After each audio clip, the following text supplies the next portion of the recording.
Michael Dickman is a senior lecturer at Cranfield School of Management. How important is it for companies to be aware of cultural differences? I think it's very important. And the reason is you want to avoid misunderstandings between, different cultures. These could be down to the way people speak and communicate. So if an English person says, it's not too bad, he or she might mean, this is excellent, this is brilliant. I, as a German or others, would understand, well, it's sort of mediocre, it's not very good, is it? Okay, so you want to avoid just simply language misunderstandings, or you want to avoid cultural misunderstandings. For example, Siemens, the German multinational, had a big problem 2 years ago in relation to their ethics and using bribes in Africa.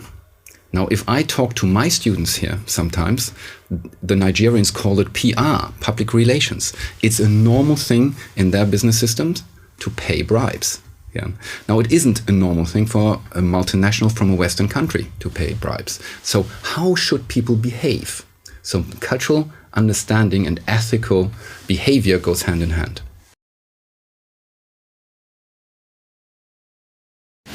Where do you think cultural differences are most noticeable in a business context? There are certain areas that are immediately noticeable in a business context. For example, how polite you are and how punctual you are.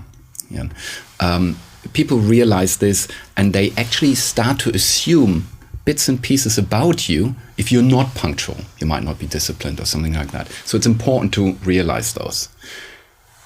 One level deeper, in terms of norms and values, there are certain things that are really important in business life, and these are much more difficult to realize.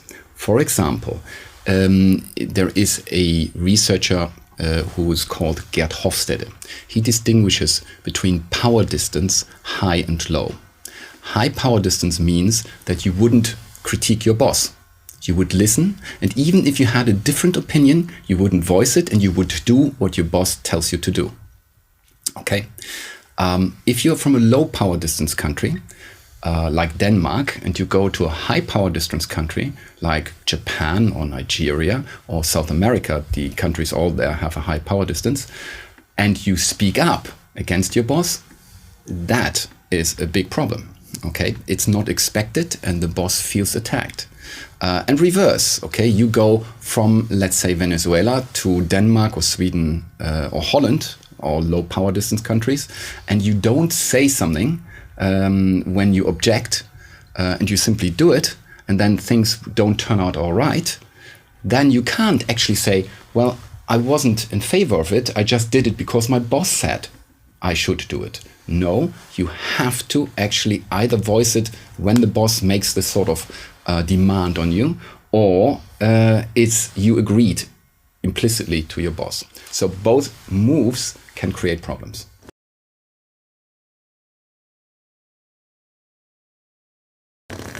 Do you have examples of different cultural approaches in international business? It's said there is a hamburger approach to performance management and to critiquing people. So in the US, if you made a mistake, you're being asked into the office of your boss, and the boss will say something like, we appreciate you, and it's great that you joined us, and we had really good reasons, and your performance is really well. So it's a sort of upper bun of a hamburger. And then he or she will continue to say, but last week, this is what we believe you could improve, you made wrong. So the criticism comes, which is the meat. And then the language, the conversation will be wrapped up by approaches around, and we continue to trust you. We know you will be able to rectify this error, and your performance will be good. So this is the lower bun, and then you go out of the office. In Japan, you would only get a bun and no meat, which means you'd be asked to enter the office of your boss. The boss talks to you about how much he or she appreciates you and your performance for the company, and you'll be asked to leave again. Now, the very thing that you've been asked to the boss, to meet the boss and talk to the boss, is something that makes you think, oh my God, there's something wrong. So you don't get meat, but you're meant to actually realize what the meat is. Yeah? And it saves your face, of course. Now in Germany, the hamburger is just the meat. So you're being asked to get into the boss's office, you're being told off, and you get out of it again. So you have 3 different shapes of hamburgers. Yeah? And that is important to understand in terms of when you work in these countries.